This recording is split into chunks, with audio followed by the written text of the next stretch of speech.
एक डॉक्टर साहब लिखते हैं, बहुत बड़े प्रोफेसर हैं, वो लिखते हैं अपनी किताब में कि हमारे एक दोस्त को ना हेपेटाइटिस हो गया।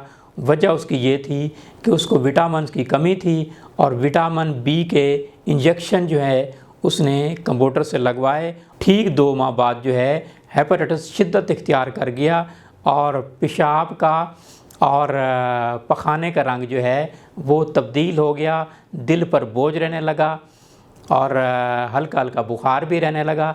तो हमने उसको कहा भाई टेस्ट आप करवाएं, तो उसने ये टेस्ट करवाए, ये आपके सामने हैं।